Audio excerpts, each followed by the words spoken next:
Yeah,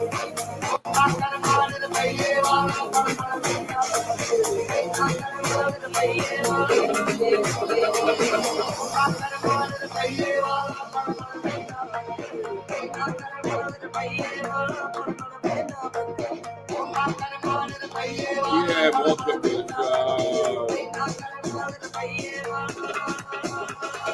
Drop us a like and a comment if you're watching. We are jamming to some Sunset Beach. Let me know if you can hear me.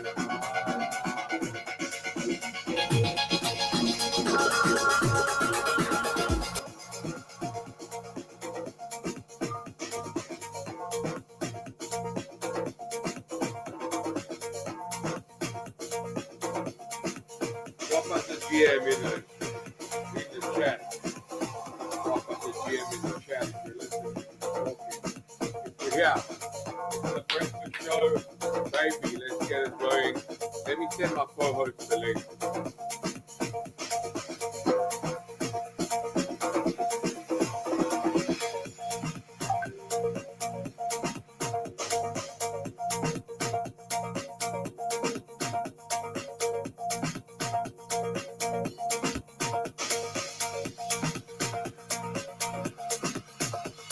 Let me send me a ping if you're watching. Let's get this show on the road, ladies and gentlemen.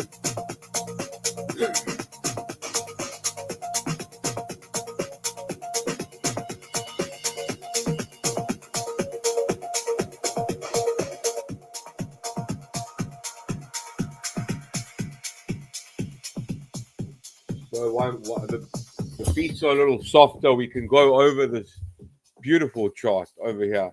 Beautiful chart. This is the Bitcoin daily chart, right? Let's zoom that out.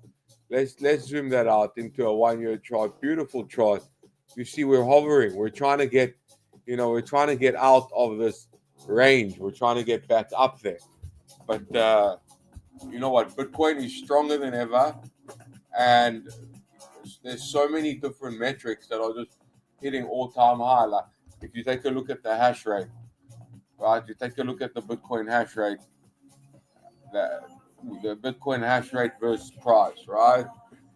So over here, you can find the hash rate, and the hash rate is, this is like you can give it a bit of a moving average, so you smoothen it a little bit. But the hash rate is close to all-time high, it just keeps going up. There's just no stop to this hash rate. People are spending more and more electricity to mine Bitcoin. Like this is a crazy phenomenon that's happening right now. And if you look at the inflow, and another thing you want to look at is the institutions, right? I want to take a look at the institutional money coming in, structured products, Bitcoin ETF tracker. The ETF inflows is super important here in USD. So that will let me track, like you see some heavy outflows last week, right? So we were waiting for the data to come in for this week. Right? I wonder why there's no data here for Monday or Tuesday. But you see here the data is quite heavy outflows the last few days. So let's see if this week we get back to positive inflows into the ETFs. I think that would be a big kicker. And then we have also what I like to look at is obviously, the hodl waves I like to look at, but also the Bitcoin dominance chart, right? Bitcoin dominance, BTCD, it's climbing. It's at around the 63, 64 level according to TradingView. So Bitcoin dominance isn't dropping, it's not going anywhere. This is like Bitcoin is showing enormous strength. And I think, and if you look at the Bitcoin top indicators, right, you look for CoinGlass has a nice breakdown over here. There's no data. Why is there no data? Okay, so you see all these indicators, right? That are MV. Each one has a different metric, right? The pure multiple. I forgot what it measures right now. Let's see what else is there. Bitcoin dominance, right? It goes, still quite average. Bitcoin net unrealized profit loss. So the net unrealized profit loss is 55. There's still room for it to grow above 70. Right? When people are sitting in a lot of unrealized profit, then that's when they start to sell. That's when you start to see sell pressure. Right? The net unrealized profit. So that's kind of the breakdown over here. Let's get back to the music. Let's wait on our guest to join. I'm gonna tweet out the space. I'm gonna get it moving. But in the meantime, let's get musical. Get musical.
Hey Dan, GM, how are you?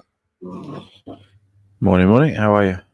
I'm doing well. Let me just plug in my headphones. I was jamming. I'm getting everything set up a little early. Apologies. I usually get the stream set up like a day in advance. but yesterday was just chaos. I had like a medical appointment, then I had to come take over with the kids, and I was the whole day, and we had a festival, a Jewish festival on Monday. So yesterday was like, all the work from Monday fell on yesterday as well.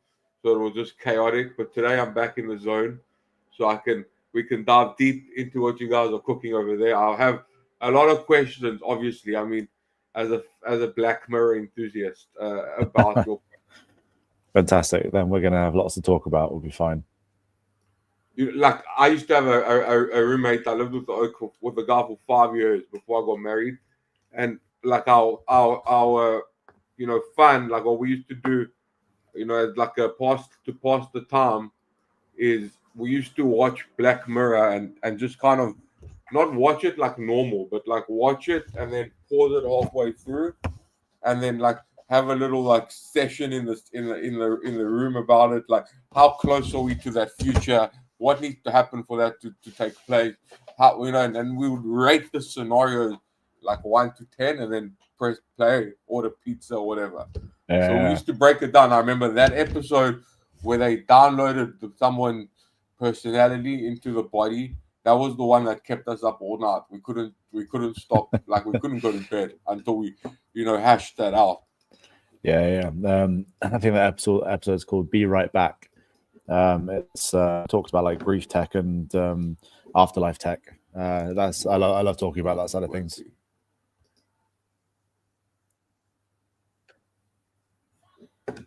Can you say something? I'm just putting my headphones on. I'm here. Yeah, I don't know why I'm not hearing you. Oh, it could be volume. Could be something else. But I mean, I can hear you through it. So one side of it's definitely. Hey, Rosie, GM. Hello. I'm GM. Oh, so I can hear Rosie. I think it's on your side, Dan. I don't know. Rosie, can you hear me? Oh. Yeah, I can hear you. Yeah. Oh. That's strange. Weird. So Rosie can hear Dan, and I maybe can in the hear settings, Rosie, but I can't hear. Okay, let's try that. Nope. Not hearing a word. Oh, you can't hear Dan. I can't hear Dan. You can hear me. I can hear That's you. weird. You can hear Yeah, that is weird. Dan, do you want to try rejoin the stream? Yeah, I'll come back in.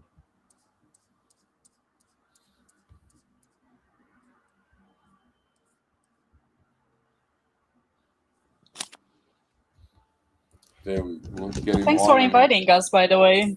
Of course, with pleasure. I'm very fascinated. I'm very excited for this conversation because, I want to take it away from crypto a little bit as much as possible into the future of immortality. And we like that kind of stuff on the show, but we don't often get a chance to talk about it because people, we talk too much about TGEs and all that kind of stuff. So now it's like, try to bring it back to the big picture. Mikey should be joining us in a few minutes. So we've got the tunes are done. So we've got the show has started. Welcome to the show. We have Dan and Rosie on. We will be talking today about AI avatars, but not the kind that you think, not the slop bots on Twitter. Real, living, breathing consciousness wrapped in technology on chain. What that means. And I'm also very curious what KOL's chat is and how you guys link up, what the connection over here. And we'll have a lot of updates to cover when Mikey gets on. We'll cover that as well. With Bitcoin, pump.fun news are overnight, raising $1 billion at a $4 billion FDV. And this is going to be, I think, the biggest ICO since EOS. Right? I don't know. I don't know when the last time there was a 10-figure, token sale in crypto was like. This is pretty large numbers.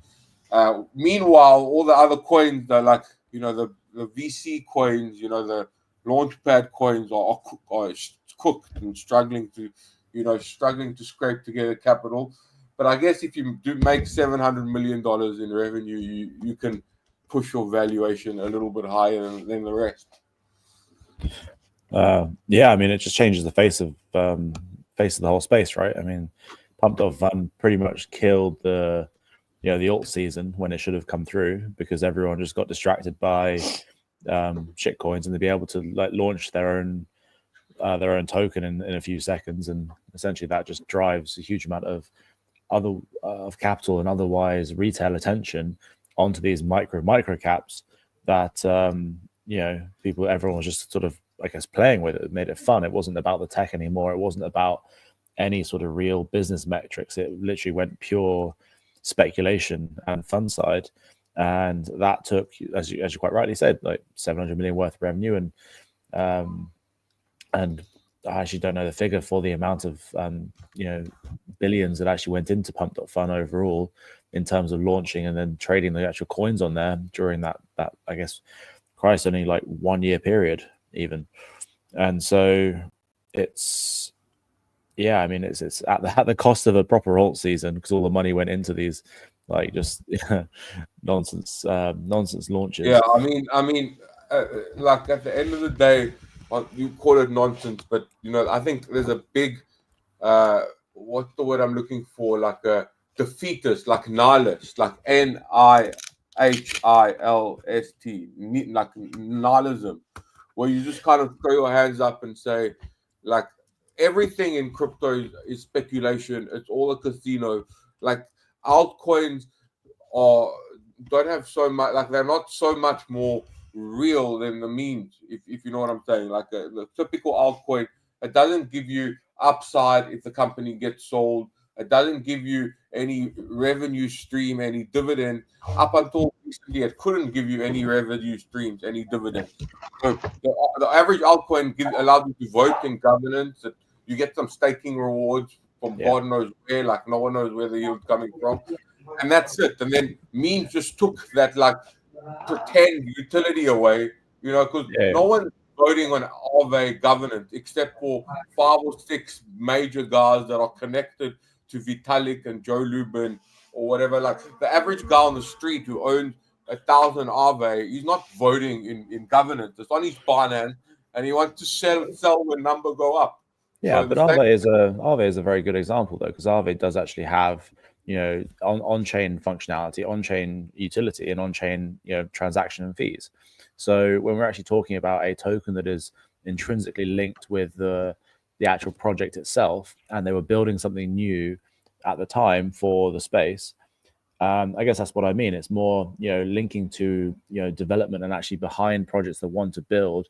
And you're right, by a good majority of tokens at some point did just evolve into pure speculation and just governance and rewards.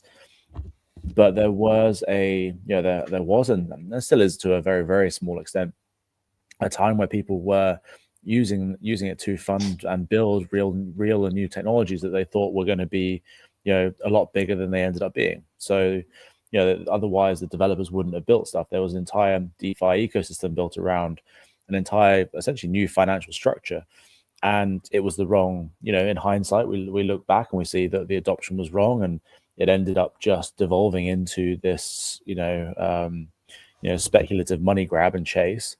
But a lot of the developers in the space, a lot of the people you meet day to day at the different events, I've been going to the different conferences, everything from ETH Denver, Token 2049 to Consensus and everything else for the best part of like 5-6 years now.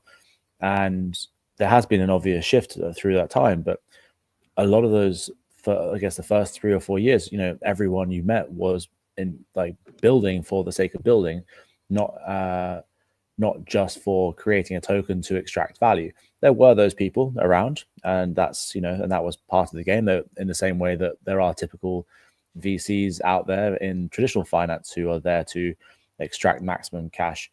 But then at some point, that focus and that whole view on this did shift, and that was probably around either around the time of AI jumping out and becoming the new shiny thing, or because maybe the adoption and I guess new technology in blockchain stalled.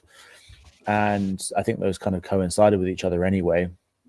And then at that point, also coming out was the this sort of adoption of meme coins and this whole and this massive seismic shift into that maximum extractor value for the vast majority of people, as opposed to the builders. So that's when you start seeing a lot of the conversations in the space shifting from what cool new technology we're building to token going up, right? So I think it's just both sides have always been around. I think that for the longest time there was the heavier side was on the development side and the actual desire to build something interesting. But then at some point it did fundamentally shift into, okay, this is a fun way to gamble, to extract value, to just for the sake of it, just create a bit of value, or or for some people just to literally just rug everyone and run away with some free cash. So it's there are still people out in the space who want to build these things out properly, and I believe that some of them will succeed. The vast majority will fail, like pretty much every industry and every business in the world. So I just think it happens a lot faster in this space. Yeah, I mean, it's a good point. Those utility and speculation will always exist side by side, but I think speculation is definitely the dominant of those in the picture, at least for now, at least for the time being, because if there's nothing else in crypto that's raising $1 billion except for the casino. So if you're getting something of that scale, like it goes to show where for whatever we will talk about real world use cases, and let's put life-saving medicine and AI on the blockchain. Like, most people want to use the blockchain to gamble, which is completely legitimate reason, because gambling is high stakes, it's a high frequency, and I think the infrastructure that needs to be built to accommodate that can eventually serve a whole bunch of other use cases, which is what we want to talk about today. I want to say good morning to Mati. Thank you for joining us on the show. It's great to be back here for another week of the Breakfast Show. We'll kick it over to Mati without further ado. Mati, I'm getting a little bit bored with the Bitcoin price action. I haven't, looked at any Tesla models recently. I haven't. On the other hand, I haven't, tried to figure out how long I have till I have to liquidate. So I'm in this kind of, but in between zone, just watching it go up 2%, 3%, 5%. Are there any catalysts on the horizon that you see that can send us one way or another, or do you think we're stuck in this limbo for the time being? Yeah, absolutely. And good morning, everybody. Just to comment on the discussion you guys have been having is the inherent fact that people can custody their own funds on the internet is a double-edged sword. It gives the user immense freedom and flexibility that is simply unprecedented on this earth. The ability to hold your own money, large amounts of wealth in a place that's digital and untouchable, untraceable, uncensorable, unfuckwithable, and all of those beautiful aspects that we know about Bitcoin is not something that's ever existed in history. On the other hand, most users have never been prepared for such powerful tool. They don't know how to use it. And so it can be, in some situations, like handing a chainsaw to a monkey. Could be pretty dangerous. And therefore, proper protections do need to be built. More like user guidance is required, especially for newcomers in the market. And the fact that there's a lot of scammers in this industry is not a surprise whatsoever, because they have these large honeypots. And unlike, hacking into a bank where, all you're going to see is fake transactions with fake money, there's actually real money inside of these vaults, which provides a real incentive for those hackers or scammers who, once they've pulled off a successful heist, can successfully disappear quietly into the night. but this question was put to Milton Friedman, but when he predicted Bitcoin in the 90s. We all remember the famous clip where he says, yeah,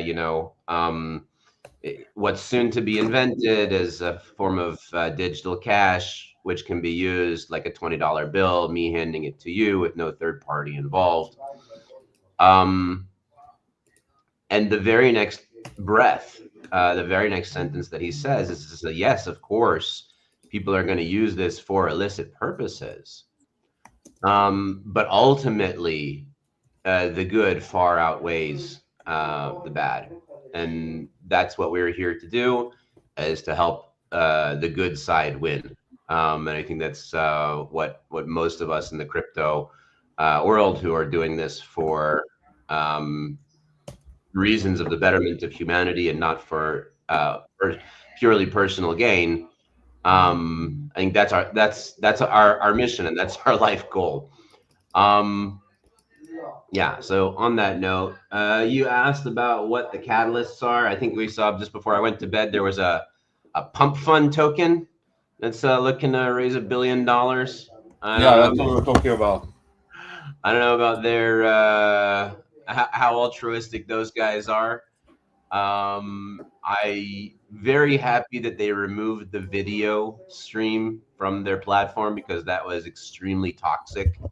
But the stream came back. They bought the stream back. I was watching a pump fun stream way too late last night.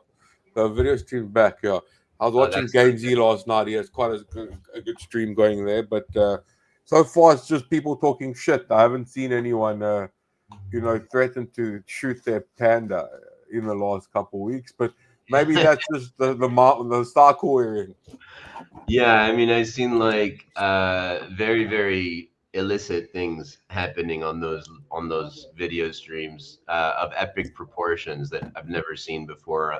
Stuff that I've never seen before on the internet, and that's pretty hard to do because it got everything on the internet. And no, people were literally coming up with new creative things in order to elicit some sort of a shock value and hopefully get some money out of it. I think that's just very bad. So I hope that they've at least installed some sort of a report function where they could take a specific user offline or ban an IP. I don't know. Because if not, that could not just give crypto a bad name, but that can harm people in very, very this is the bad side winning. So I don't know what exactly what the feature looks like. I was happy when they took the video stream offline because I thought that was extremely toxic. But I don't know. You're saying that they put it back now. I'd be curious to know under what conditions and how and what kind of safeguards they've put in place to make sure that doesn't happen. Because if it doesn't, then I would assume at some point, there should be some sort of governmental controls coming in and shutting that sort of thing down, as they would any other pirate site that's unrelated to crypto or child pornography site, because that's what this type of thing incentivizes. Yeah, if you're listening to this, like people are sleeping today, it seems, but they're gonna wake up soon. But if you're listening to this, let us know what you think about the pump fund raise in the comments. We would love to know. Mati, what do you think about the valuation? Like, leave aside your morals and ethics for a second. This is crypto, so sometimes we have to do that and just put them not too far. Like, you don't throw them out the window. Just put them on like the on the shelf a little bit and think. And 4 billion valuation. Are you buying or are you selling that? Not touching it. There's no way I'm touching it. There have been IPOs like Facebook, for example, or Snapchat that I participated because I wanted to be there and I wanted to be part of it. I don't want anything to do with this. IPOs, they don't always fetch the best valuation but sometimes they can overinflate, and they're an exit liquidity scam in many cases. In Facebook, it was understood that the valuation was well above where the company was at. No, I didn't care. I was happy to pay more because I wanted to be in on day one. And then, the share price fell for the following 3 months. I believe that's probably more likely the case here. Just that they have such a huge name and a huge user base and a huge traction that they're going to go for the maximum valuation extraction that they can. And I'm not their dummy. How much more can it grow from a $4 billion valuation? Furthermore, I haven't done any research on what the tokenomics look like from inflationary, deflationary perspective and utility of the token, and therefore it's going to be very difficult to understand where the value comes from. So always remember, when you buy a crypto token, more often than not, you're buying a utility token rather than what people think of as like a traditional stock. This is the battle I had to have with people in the media in 2017 about Ripple and XRP. People are like, look, Ripple is making partnerships with banks. Look, Ripple is innovating new products. And I'm like, okay, but you're not buying stock in Ripple. You're buying a utility token that may or may not appreciate from that a value that Ripple is delivering. And therefore, without knowing like what the specifics of their plan for value creation and redistribution of that value back into the token,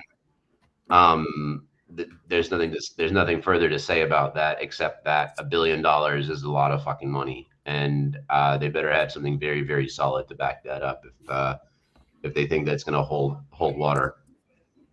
Yeah, I mean they have the most solid thing in the world to back it up, revenues, and if you're not investing on moral principles, like it becomes a cold, calculated decision of can this pump higher than most? Because we were speaking about that before you jumped on. But they have revenues, but are those revenues transferred back to the token holders? That's a good question. I don't know. I'm not touching it either because I'm just not touching any alt. I haven't bought an altcoin in about 18 months now. Like maybe a bit less. Like was burnt a bit on the Solana trenches. Small amounts, but just to play around. But it's just since then I just don't see I just don't see a point of holding anything other than Bitcoin right now. But like the dominance is super strong. It's still hovering around $64, 64% Bitcoin dominant. Even though we've had like pockets of outperformance from certain alt, and I think that's what's going to keep happening. I think you're going to keep seeing, the pockets of outperformance. Bitcoin today, then tomorrow it's this one, then the next day it's that one.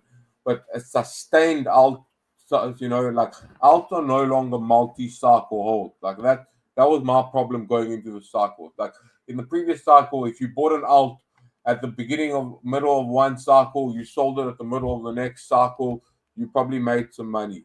Maybe you didn't beat Bitcoin, but you at least made some decent USD return.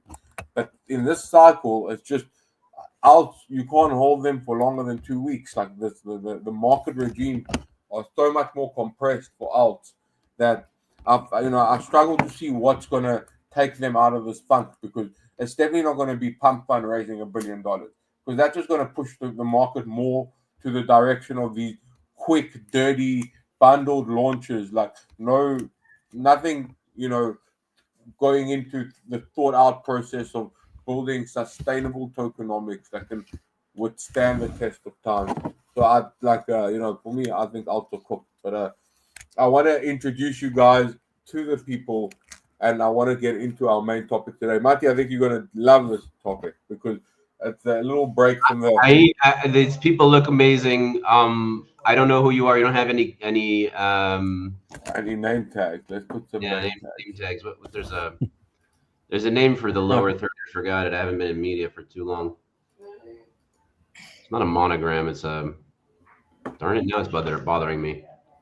No, I don't know. What are your names and who are you representing? Here we go. There we go. Apology. I'm legit, Rosie. guys, I'm legit pro now. with calls. And what's Coles?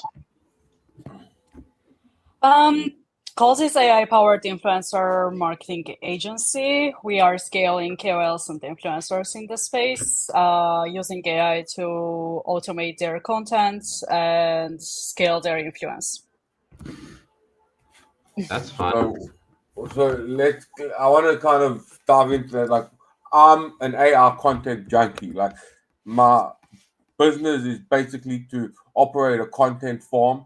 Like any farm, you have some premium grade lettuce and vegetables and tomatoes and whatever, and then you have like a lot of like the off-cut shit that you just post at 1 p.m. from some alt account. So I need bulk of content. I use ChatGPT. I use a lot of AI video tools like Runway, ML. I've got a mid-journey subscription and subscription, obviously, to all the different repurposing tools, right? So I'll take this podcast, I'll cut it up, I'll repurpose it. What do you guys do? Like, how would I plug KOLs into my workflow to generate more content? Like, what does it look like from a user journey perspective? I would actually let Dan introduce himself and talk about Sensei, because basically we're using partnering with Sensei and using Sensei's technology for calls. And yeah, Dan, you can go ahead. Sure. Is this a new partnership announcement? Congratulations. No, it's a while ago. So yeah, basically Sensei builds the fundamental replication technology behind essentially AI cloning, right? So it's this is why you guys were saying about being very much Black Mirror and something quite exciting. And then because as soon as we talk about cloning of people using AI, there's quite a lot of different applications of that technology, everything from healthcare to education to gaming. Imagine like, having replicas of real people running around GTA 6 that you can interact with. You can look at interactive like networking, matchmaking, job hunting. You can look at just age tech and digital immortality, some kind of like afterlife tech of cloning your relatives or historical figures. So there's loads of different ways this can be applied, and one of the the nicest applications for this technology is really around influencer marketing and essentially replicating influencers and brand ambassadors and using them as a way of both extending themselves. So having, a couple of examples I always use when it comes to talking about this utility is, this use case is around like either having someone like Taylor Swift replicated so that she can interact with all of her fans in a very intimate way and have it as a very personal interaction with them. But also on the other side, for brand and brand marketing, you could have something like the George Clooney Nespresso character welcoming you to the Nespresso website, which would actually essentially walk you through trying to find like a coffee and a flavor. So you can take that sort of concept, and then the Coles team basically took that idea and applied it to Web3 marketing. So creating replicas of some of the leading influencers in the space to license them out to different projects, to actually have them auto posting on Twitter, and have that as an extra engagement tactic to both promote certain projects that they work with, as well as engaging communities. So, deploying their replica as a bot into Discord and Telegram, having it on a particular website as a widget, or like I said, as a Twitter automatic poster and replier. Epic. So like you can kind of because I was using this tool that let me write post in the style of a KOL. So you say you can take that to the video realm as well? Not necessarily video just yet, but we can definitely do it as a I mean, video will be possible pretty soon to actually generate video messages and post those. But for now, it's like just auto posting on Twitter. So it's just taking. So what you're talking about in terms of posting something in the style of a particular KOL, you probably take some of their previous posts, or if they're like recognizable on the internet already, then you would be taking some of the public knowledge, public information about them, as well as some of their style, and applying it. What we do is similar, but it goes a whole level beyond that. So we take a lot of the different to actually create a replica. It's not just taking what's publicly available on the internet and available to any LLM. It's taking, their connections to their social messages, social media connection to their messages, their emails. Nail clipping, DNA strands, no?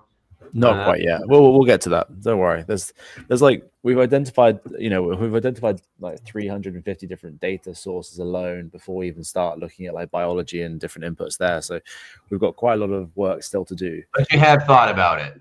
But we have thought about it. Yeah. I mean, because the thing is, that's where this will all go, right, in the future, being able to tie in biometrics as well to essentially have hyper-personalized AI for individuals, not just around your knowledge, but also around your health and everything else. But for now, it just connects your socials. It takes in some of your messages and understands this general sort of profile about you, as well as things like, has a Q&A section. You can upload documents and scrape YouTube channels and scrape your websites.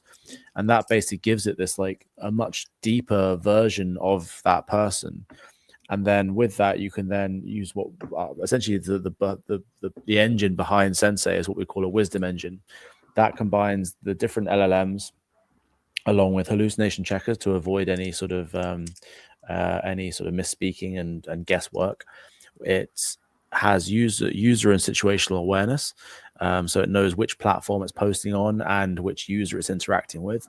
It has reasoning and knowledge retrieval, which is essentially custom built to act a bit like human memory. So it won't, even if it was uploaded with a password somewhere, it wouldn't share that password because it would have been filtered out and know that that's not the right thing to be sharing with someone. And then on top of that, you add different aspects like personality and writing style. You add voice and video. And then that wisdom engine then powers what we call replicas, which go through to interact with users via interactive chatbots or website widgets, or in the case of Coles, Telegram bots, Discord bots, and direct Twitter posting. So where do you get all the secret information that you mentioned that can you mentioned a few things that I don't know how comfortable people will be to just give it away? Well, from the people. So it's as an extension of the individual, right? So in the case of your example of writing posts in the style of an influencer, that would just be taken from public posts as well as public information about that influencer. Whereas on the Coles side, the influencer would work with the Coles team to build the replica in a style and way they're happy with, and actually train it based off the information they want to train it off of. And the reason that's really useful for them is because it's literally an AI extension of them. It can be placed in as part of them. It can post for them. It can respond to things for them. It can be in, KOLs will support however many projects in a year, but they obviously won't be able to follow up with all the communities. They won't be able to answer all the questions consistently. But their AI replica would be able to in pretty much any language. So it can sit in their communities. It can be on the websites for their projects. It can do all these extra things. That's nice. I mean, my replica alone, while I'm research for them. I mean, we've seen, for example, like Javier Milei and Libra. I'm sure you've seen that. Yeah. Like, does it? I mean, would it be able to advise him on like which projects he should just avoid? Yeah, I mean, so actually, I was going to get onto that. So that's kind of where. How about negotiation? Can it maximize the amount of money that the KOL is making per project? I think that would be an interesting feature as well. I think this is actually part of the important part of the creation process, and actually part of the wisdom engine that we've built is the reasoning and thought process side. So, for instance, with my replica, I've created it as an extension of myself. It's on our website. It's in our communities. It's it pre-drafts all my emails. So if I get an email in, it will pre-draft the responses to it. I can set it onto autopilot onto Telegram so that it will actually fully manage my Telegram for me and respond as if it's me. It's also really useful as a sounding board. So in the kind of way you're talking about when it comes to maximizing value and reflection, it's actually really useful as a tool to have something that's created as with your knowledge base, with your thought process and how you approach certain things, and have that as I can think of half a dozen use cases for myself without even trying. I mean, I mean, who wouldn't want another version of themselves out there that they're paying some paltry server space for, give you more time in the day. I mean, it seems true. For example, I mean, I haven't actually looked at my Twitter for months, really, but it's been posting every day for me. Actually, I've started looking at it recently because I've started running this fun sort of marketing campaign that does require my attention again, but otherwise it's on full autopilot. So having this extension of me that literally just it does journalist and student interviews for me. It pre-interviews candidates before. Wait, how do we know this is the real one? Like, what can we test? Can we do can we run some diagnostics right now? Matti, are you sure that we have the real one, or maybe very polished? You gotta run these flashy things on the screen and see if he freezes up. Wait, how operational is this? Like, you're talking about the dream right now, because one of the things that pisses me off, and it really pisses me off, is this kind of idea that we have AI automation. We've got into the inflection point on the J curve towards a singularity where man and machine are going to fuse in eternal harmony and make all the drudgery of daily life absolutely redundant. And we've gotten to that point, and yet it's not. I don't work a 9 to 5. I work a 12 to 12. I work a closing ticker to opening ticker. Like, there's never a break. When you see a stock market chart, there's a little break, and then the candles start up and down. There's never a break. The candles are up and down the whole day, and so are we on X, on Twitter, on Telegram, on DM, flying to conferences, closing deals, making content, whatever it might be.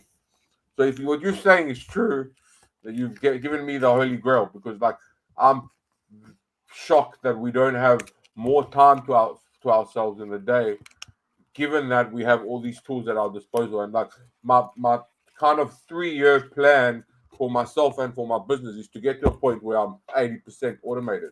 I want that. Everyone's like, oh, AI is going to come and take my job. I want it to take my job. I don't want to do my fucking job. I want to go visit visit my family in Jerusalem. I want to go to the beach. I want to study something that has zero monetary value. I want to dive deep into the collapse of the Roman Empire. But I can't, because there's no way I can package that into Mindshare and Yaps on Kaito. So it's kind of giving a second me would free up a lot of time to do what I really want to do. So my question to you is, no pressure. It's how operational is this? Can I pick this up? Or maybe even if you want to do a demo now, we wouldn't be totally against something like that, because this sounds very, very cutting edge. Yes, basically. Look, obviously it's a big task. We're talking about replicating and creating virtual humans, right? I mean, I could show it, but it's probably not. It won't make any sense. It'll be too small. But we have this what we call an AI brain map of everything that we're working on, have done, and working towards. I would say we've probably, out of everything I've talked about so far, is live and functional now. So we can do that. We are missing a lot of the different inputs. Like I said, there's 350 different data inputs, the important data inputs that we have identified. We are nowhere near through that list at all. It's still pretty early days. I think we've done probably about 30 or 40 by this point. And then in terms of functionality, so when it comes to the actual wisdom engine, it's pretty good, but it's still missing quite a few aspects that go into it. So this would be certain personality attributes, certain knowledge retrieval attributes, certain handling of certain memories and secrets. So obviously we all have secrets, right? And we keep those secrets. Like we're talking about health data, for example, earlier. That would be something that you would share with your family, perhaps, or maybe your closest friends, but you wouldn't want publicly available. So, how at the moment we just filter that out because we haven't got a way of handling secrets for now. But you can make your whole replica private and have it completely private, and then only whitelist people. But as for actually handling secrets right now, still can't do that. When it comes to the interactions, we talked about video, but video is still slow and buggy. It does work, but it is slow and buggy. So it is very obvious when you're talking to an AI replica over a video chat. Voice calls now are pretty much seamless. So we're actually going to be launching a voice-to-voice aspect of it very soon, and you would be very hard-pressed to realize you're not talking to the real person. And then some of the other features you're talking about, are still quite a long way off. So while we have the ability for replicas to send out like links for Calendly or something like that, they still can't quite actually manage your calendar. They couldn't manage your assets, for example. They can't make transactions for you, or they can't. Coming soon. Sorry. Coming soon. We're building that now. Coming soon, yeah. So these are all things that are like in the plans and the overall like plan of what it would take to have a virtual human or a complete virtual replica of you. So there's still a lot to do there. But in terms of functionality now, you can go to our site at Sensei. You can create a replica. You can use it to draft your emails, write your Twitter posts. You can use it as an interactive chatbot and widget for your website. So welcoming people to your site is an embeddable widget that takes just a few minutes to set up. You can have it as a Discord or a Telegram bot to engage with communities and help manage communities. So these aspects are all live now. And then the vast majority of the knowledge capture from YouTube, from data, from your website, from documents and then the Q&A aspects is all there already. And then from the Cole side, I'm sorry to speak for Rosie here, but from the Cole side, any influencers and KOLs can work with the Cole's team to go and create a high quality replica of themselves to then license that out to different people they already work with, to different teams they already work with, and have this AI extension of them that can help them with automatic posting. Who's the biggest name you guys have worked with so far? I would say we worked with Mario Nafal. We worked with Ivan Luthra.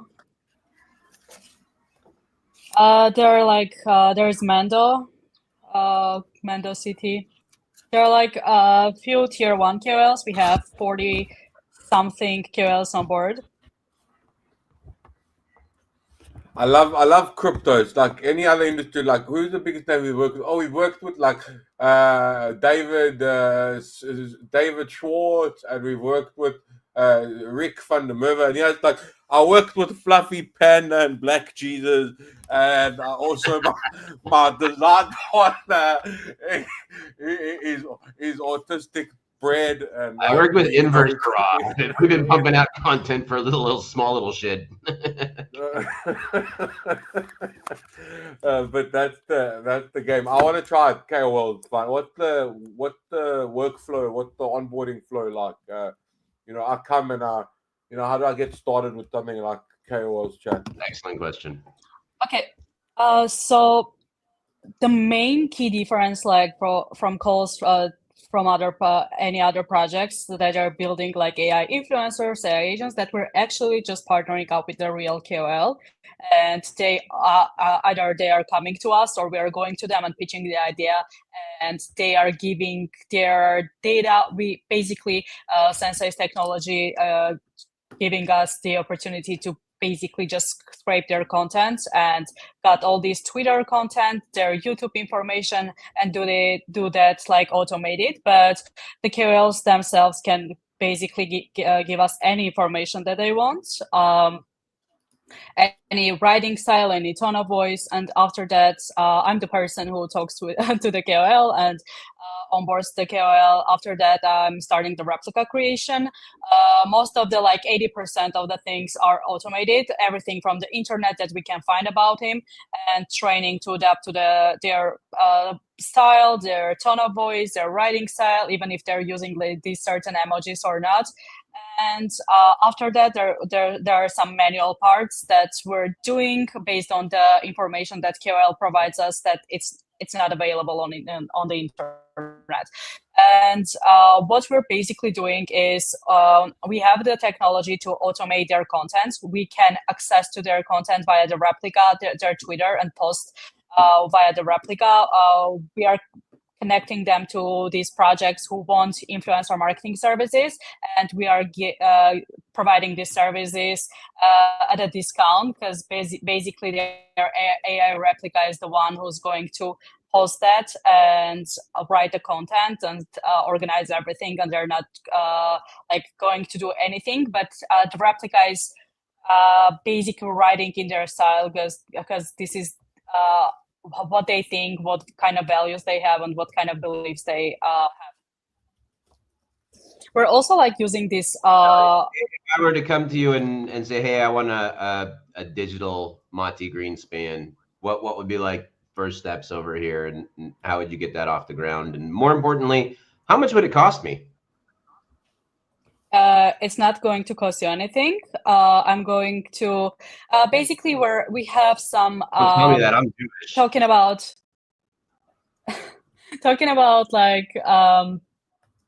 KOLs. Obviously, we have these kind of metrics. These are more internal.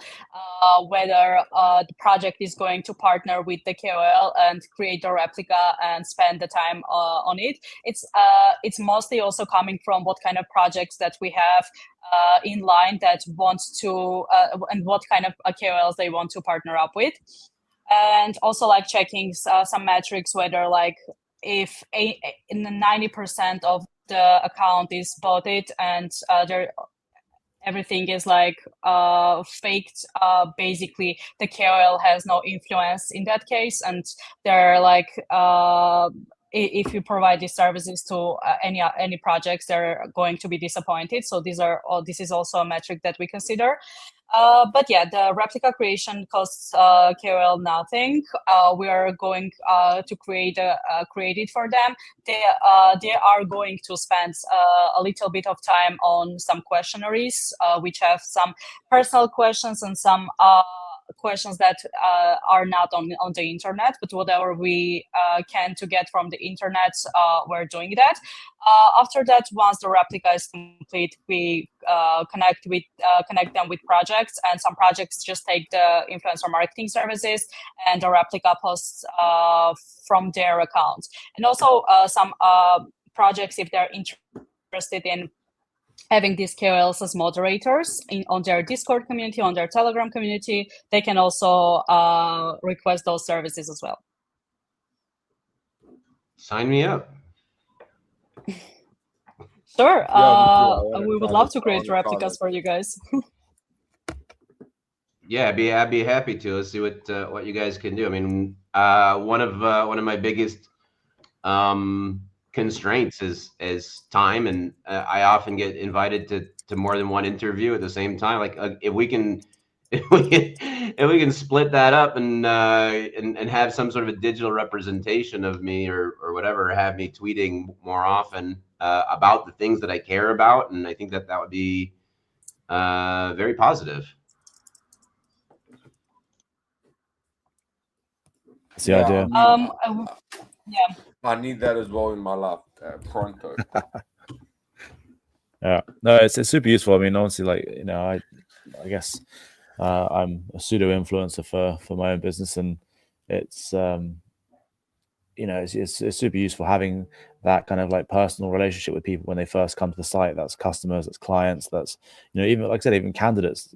We actually encourage anyone applying for jobs with us to, as a part of their interview process, to talk to my replica first, so that by the time they come to the interview, they already know about the company, they know about me, and it's it saves a lot of time, a lot of questions, and it builds those relationships. An extra step along the way. Where is your replica? Can we talk to your replica right now? Because I'm getting very curious about, like, we're talking like a sure. lot of theory, you know. I want to kind of, you know, I'm sorry, I'm just got this, like, when I see Carefully, something that come on screen in a second.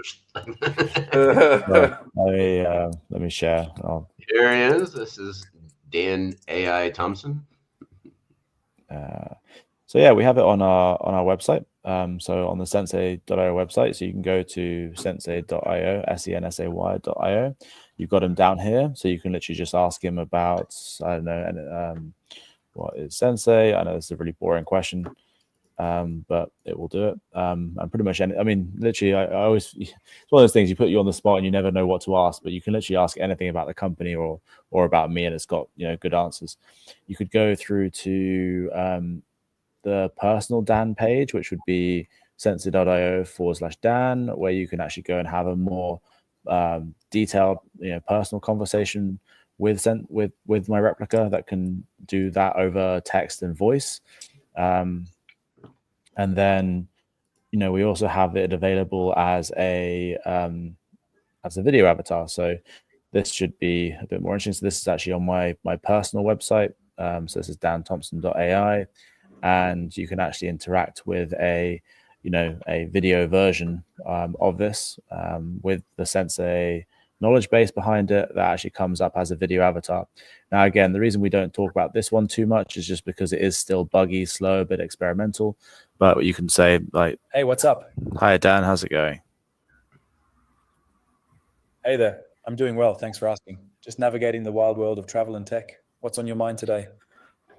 So I don't know if you guys can hear that, if that comes through. Yeah, but, we can hear that, that's very Yeah, we did. cool. That is really Dan, realistic. you look like you're tweaking.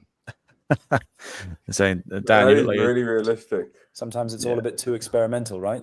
so Dan, you look like you're tweaking too much. Let's ask him a bit of shit. Let's ask him, Just trying to like, keep things fresh and interesting. Can't let life get too ask dull, him, right? like, What's got you pondering today? What would you ask want me to him. ask him?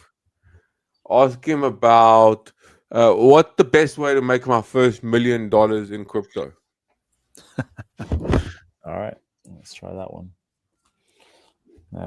See what he says. I mean, we'll try. Hi, Dan. Hey, what's up?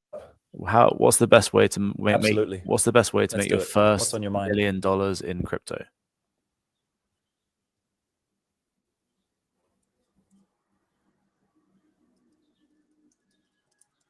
He's thinking. What's the best way to make your first $1 million in crypto? The $1 million question. Start by researching solid projects, diversify your portfolio, and don't forget to manage risk. Patience and strategy are key. There's no magic bullet. What draws you to crypto? You know what you would say, Dan? I rate that You would answer say a that thumbs shit. down. I'm sorry. You don't get to $1 million with a diversified portfolio or doing your What would you research. say? You What would get you say, you Dan? get there by YOLOing at 150. No, but it's not about you. It's about Somewhat. Dan. Like, that was it. When we have a digital Mati replica, we'll ask him the $1 million question. I want to know what the real Dan has to answer for the $1 million question. I wish I'd not. I genuinely wouldn't even have an answer to that one. How would people do it? In hindsight, you can look back at the different cycles and say, "Oh yeah, you could do that, and that'd be easy." But looking at it now, I mean, God knows. There's You create a platform that allows people to replicate themselves, giving them more time in a day, and then take that to market. I mean, seems pretty simple to me. See, I think like that's the people are talking about like you know, like that. I think that's the crux. Like when you see a AI generated art, like I was in a project in 2022 that was. It was called the Board AI. I was a direct competitor to Midjourney, if you would believe it at the time. Like V1 Midjourney came out like 2 weeks after our AI engine. And that was just the beginning. Like DALL-E, Midjourney, very basic. People just getting acquainted with the whole generative art space. And the question was like, is AR art real art? That was the question that came up a lot of times. And I was yes, no, maybe, but there was something about the imperfection of like that human imperfection, that little like that little brush stroke that isn't proportionately aligned according to the calculation and the golden ratio and the Fibonacci numbers and Pythagoras theorem and all of that. But it's just a little human inflection, and that way that you answer the question. First of all, the doubt, right, as opposed to breaking down straight away like generic answers. Like AI can do that; it can break down. First of all, start by this: manage risk. Like that's like very AI. Humans, like you take the minute, you're like, okay, I'm not so sure. I'm not so sure what you maybe ask for more information. Like I didn't give you any information. How much? What is my income? How much money am I starting with? What do I do? Like all that kind of information. Like maybe you ask for that. The AI just goes straight into slop.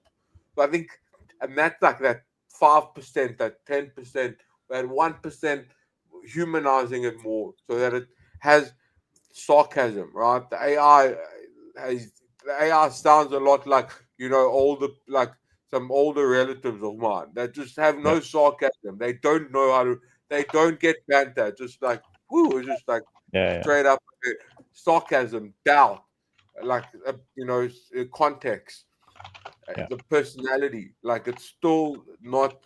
It's still not. It's still not. You know what I'm saying? It's still not there.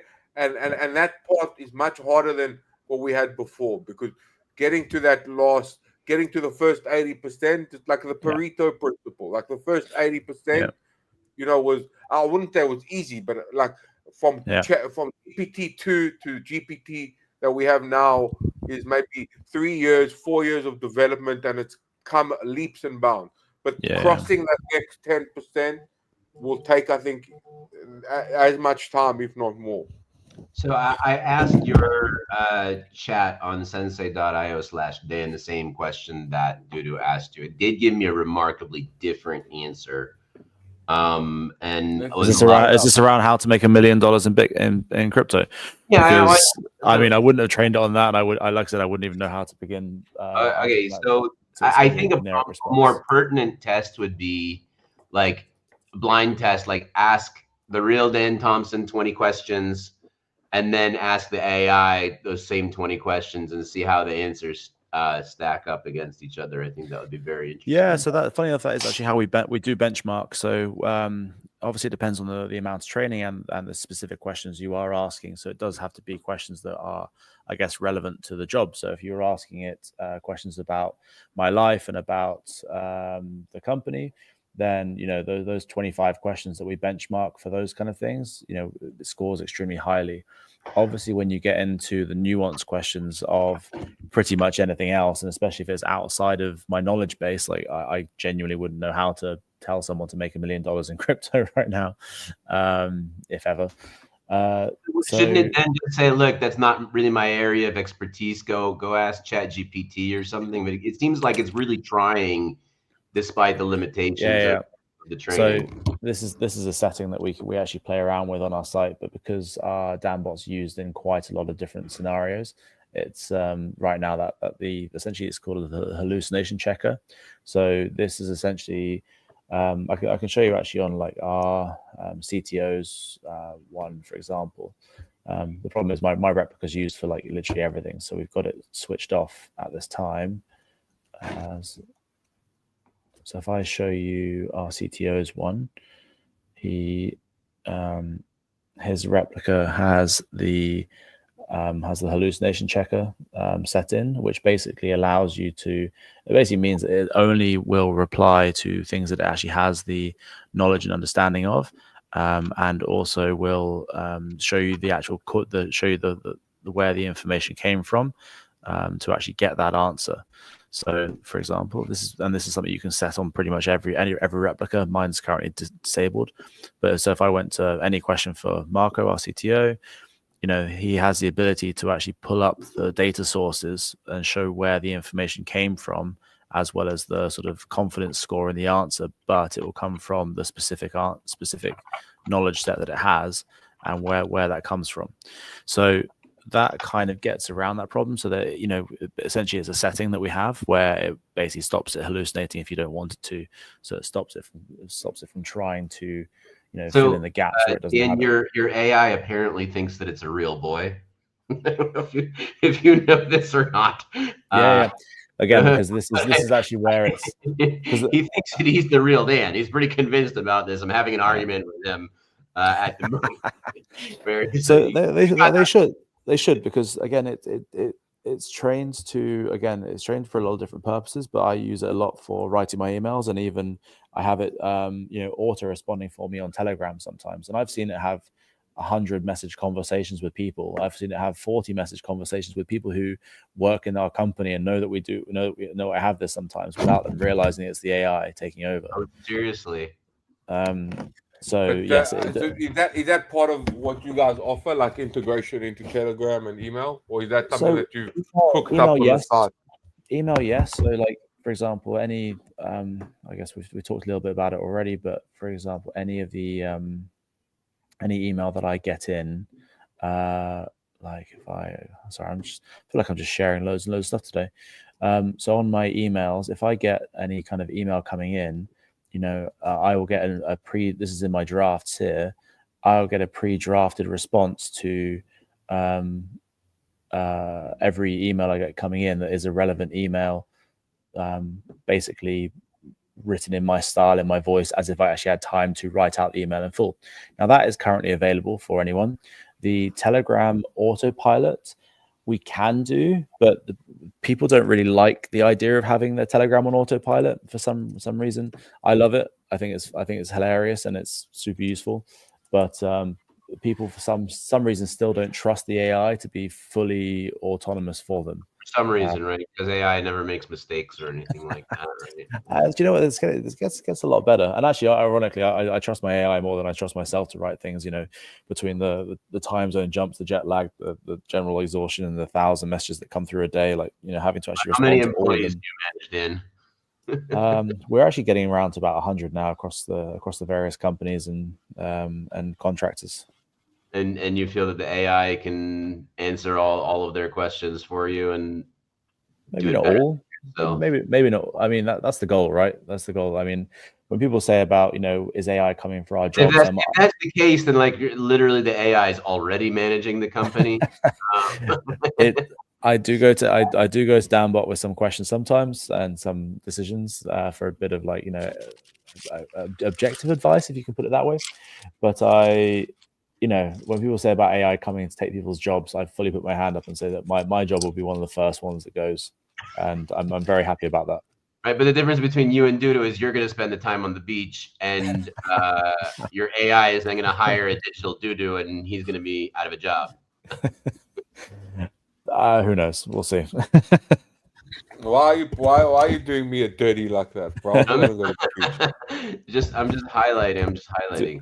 Dude, don't worry. There's plenty of space on that beach next to me. We'll drink some caipirinhas in Brazil. We're all good. But like 100 employees do that, and they're talking with you. That's a genius. So Telegram is the one that I'm more interested in because I don't do email a lot. Like everything's on Telegram. So when's that feature going to be ready? I mean, like I said, the ability to do it is there. It would just be a request from our customer success team, and we can get it set up for you. But creating a Telegram bot, like actually having your replica created as a Telegram bot for your communities to interact with, people, is available now for everyone. But to actually have it run your Telegram just requires a bit of extra setup. Okay, cool. And the cost for that? The standard on our site, so it's the professional plan, which is $1,800 a year, or essentially, well, it's not half an ETH anymore, but $1,800 a year. Okay, on a time. Not for you to pull the professional plan. You have a free plan, which is great because I can free start. Plan. I guess it doesn't come with a Telegram integration. And then there's a starter plan for around $30 a month that has most things, but that's the one that's geared towards businesses. So that would come with things like the email, the website widgets, the Telegram bots, and Discord bots. But for the custom integrations, everything else, it's on the professional plan. Yeah, custom integrations, which is like have it run your Telegram bot. Or as Rosie was saying, you work with the Coles team. They'll get you set up for free with them, because for them it's all about finding the right influencers and KOLs to work with, and then it's about licensing out the replica to different projects who you support and work with already. as a marketing and influence tool for them. Yeah, that's super cool. I definitely like this is definitely on my radar to try out, like dive deeper. Like I still haven't tried out Hyperliquid, if you believe it or not, but I think this comes first because it directly impacts like what I do on my day to day. And last thing before we leave, 2 minutes. Like, what are your plans for the rest of the year? Are you guys raising money? Are you guys releasing anything cool? And what can we look forward to? Yeah, loads of cool stuff. Right now, we're actually researching and validating a concept around knowledge transfer for enterprises and governments. So the big problem that a lot of big organizations have is that their offboarding of knowledge is terrible. So when someone leaves a company, there's usually like an offboarding interview and maybe some kind of handover document, and usually that's very little information and kept to like 1 or 2 people. So the idea with a lot of people retiring over the next 5, 10, 15 years and people just leaving through just churn, the idea is that we take a basic version of what we're building with Sensei and we turn it into this knowledge capture, retention, and transfer idea to create these interactive AI knowledge bases so that the teams and the companies, the organizations, the governments going forward have access to that knowledge in a very easy way. So if Matty left the channel or left his job and the rest of the team were a bit lost when he goes, because a lot of that sort of tacit knowledge about what he does, about the industry, about his contacts and everything else walks out the door with him. But if there was a way of capturing a lot of that before he left to make it available to the rest of the team afterwards, then that becomes extremely useful to that organization going forward, because they're not seeing that massive loss of knowledge when that person leaves. So we're validating. You're playing the long game as far as replacing humans with AI. It's not really replacing. It's just people who are already going to be leaving, who are valuable, key people in every organization, who hold a huge amount of tacit knowledge, know-how, and industrial knowledge. So it's about capturing that and making that available when it wouldn't otherwise be available. So again, it's that whole idea of extending the person, but knowledge is a huge asset to pretty much every organization, and it walks out the door every day. So it's about how can we prevent a significant amount of that knowledge from leaving companies just when a person does. It's not about replacing them. It's just about making sure that their knowledge of what they do, their clients, their projects, their teams, their customers isn't gone when they go. And what kind of data can you put in? Like, so let's say if I wanted my replica to kind of feed in like market data and like tweeting charts and stuff like that. Is that doable? Yeah, no, it has vision, so it can process charts, and if you train it on your thought process, then it can understand how you would approach those different aspects. Okay. Yeah. Unfortunately, yeah, I've got to go. Yeah, we got to the end of our show, but thank you guys for tuning in. We'll definitely be checking it out. Let's bring Rosie back up to say goodbye. Cheers, guys. I had a great time. Thanks so much. We'll see you back. Thanks on so the much, show guys. next week.